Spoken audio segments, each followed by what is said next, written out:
How's it going, all you guys out there in gardening land?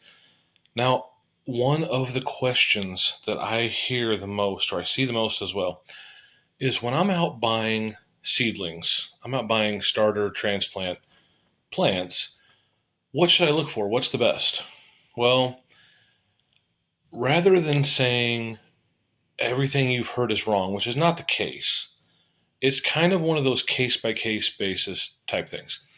So, in the case of this early girl, I only bought this because I thought it would make a good video because it's the perfect example of what I'm trying to say here. I didn't necessarily want an early girl, but this was the only one I could find like this. And of all the early girls that were available, all the seedlings, this is the one that stood out like a sore thumb. And I'm about to show you why. Absolutely ridiculous. I mean, have you ever seen such a tall, spindly, leggy seedling in your life? This is because the way they're grown and shipped and everything, they're all packed in together with no extra space, and they all have to just reach up for the light. And they end up being these tiny little pots. They're stressed. They don't have enough of anything that they need to grow properly, and they're always stretching for the light. So you even see up here, I guess, hence the name, early girl, it's forming a tomato. You don't want that at this stage. So what this is perfect for is, and this is what I meant when I said it's case by case basis. If you wanted an early girl and you were going to buy it from this store, this is, in my opinion, the best seedling to buy, the best version of early girl as compared to everything else they had available. And that is because, as many people know, it makes roots all the way up the stem. So you will be able to bury it like a trench sideways, in a trench sideways, or you will be able to bury it just straight up and down, which is what I do, which gives you a ton of room. That way you won't just have these roots, you'll have roots all the way up to where it sticks out of the soil. So what I'm going to do is get rid of the lower branches real quick. Okay, so this might look like a severe pruning job, but you don't need or want any of these branches or even these little small tomatoes yet at this stage. All you need, I know it looks ridiculous, but all you need is just the top couple branches. Don't cut off the very top middle. Don't ever cut off the very top middle. You want to go with the ones that are on the side. So this is an indeterminate, I believe. Yes. So since it's an indeterminate, you don't have to worry about it. It'll just keep growing and growing. So as long as you leave just a couple little branches at the top, and that's it, just to photosynthesize, just to start its process of growing, that's all you need. I got rid of the extra little tomatoes, every other branch except the very top middle one, and then just one extra one. That's fine just for now. It has nothing else but just space to make roots. So that's what you want to start with.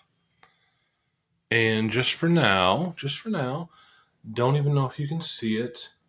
Probably can't. Anyway, there's a little tiny sucker. Yeah, see it right there? Remove that as well. Okay, so when you go to plant this, believe it or not, you will want to plant it, the level of the dirt, you will want that to be like as close to that branch as you can without it touching the dirt. You don't want the lowest branch touching the dirt. Probably this will overhang the next, if you put it in a little bit bigger pot or whatever, this will probably overhang and not touch anyway. You could always put a little stake or skewer to hold it in place so it doesn't touch the ground for now, whatever you want to do. But as far up as you can,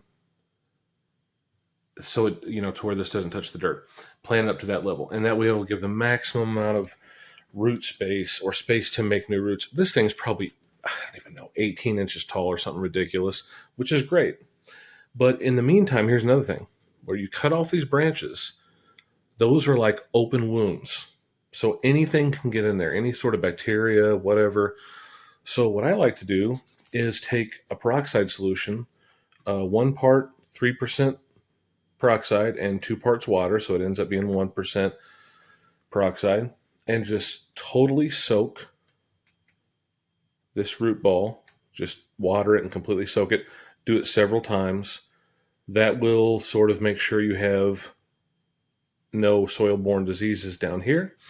And then you can take the same solution in a spray bottle and just spray all up and down the stem, the underside, and above the leaves and all that. Don't put it out at that point.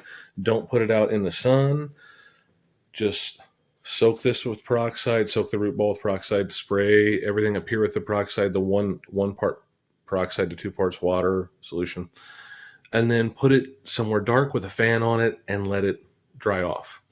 Don't put it in the sun or do anything else. Just let it sit like that and give it a few days. Give it probably 2 or 3 days. I mean, you'll be able to tell by looking if they've healed up, if they've gotten all dry and sort of shrunken, the wounds where you cut the branches off.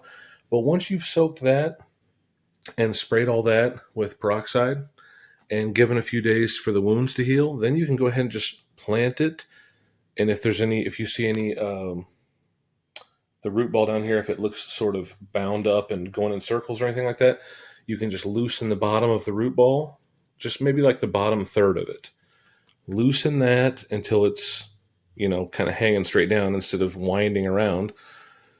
The rest of it, leave it alone. Once you've loosened that, you can plant all this all the way up as high as you want, as high as you can, and then boom, you will have a sterile, strong start for your tomato plant that has the best chance. Now, is that going to make it 100% certain that you'll never get any disease? Of course not, but it will really help the root ball and the stem and the foliage to have a sterile start to planting and not have any sort of bad microbial life or whatever you want to call it. So, because I mean, it can get blight, it can get fusarium wilt, it can get tomato mosaic virus. I mean, there's just so many things. So it's just best to start with as clean of a plant as you can. So again, soak, spray, let these wounds heal, loosen the root ball, plant it with the loosened root ball after you give it a few days to heal, plant it all the way up to there or close as you can, and then let your tomato grow for probably several days or a week or whatever until you see some really solid new growth being put on. Probably you could put a very dilute, what do you call it? How come I can't think of the word? My God. Liquid, water soluble. Holy crap. My mind went completely blank. Some sort of dilute, very weak solution of a water soluble tomato specific or vegetable specific fertilizer just to get it started. And after the tomato really starts to take off, because it will, after this all starts to put on roots and you get it out there in the hot weather, it'll start to go crazy. So that will be about the best possible way. I've done this to a million different tomato plants and have had fantastic success with them compared to ones that I did not do this to. So I doubt that that's just pure coincidence. And then you'll have the best possible seedling start to your new plant. And that way, when you stick it out there in the spring or whenever your warm weather arrives, you will, before you know it, you'll have a big, healthy tomato plant. And remember, do this with indeterminate types, not with the determinate. You don't want to butcher the determinate types and have those pruned incorrectly. So I've done this a million times. It works every time. Never had anything bad happen. And it just gives you the strongest, best start to your tomato seedlings. It's amazing. Once you've tried it, you'll never do it any other way. So I just wanted to give you guys some insight, even though it's late and I'm tired and I'm probably not making a very good video, and I'm sorry. I'll get better as time goes on, I promise. But at least that kind of gives you an idea of what to look for and how to prepare your seedlings to be planted out and get a strong start. Anyway, see you guys next time. Have a good one. And I forgot to say, give this junk a proper burial, separate it from everything else, throw it in the trash, whatever. Don't allow it to touch any of your other plants. You don't know what diseases are on that. I know it sounds silly, but it can contaminate your other stuff. So, if you like this stuff or you think that maybe my videos hopefully will get a lot better in the future, please like, subscribe, share, and all that good stuff. I will see you guys next time. And again, thank you for watching.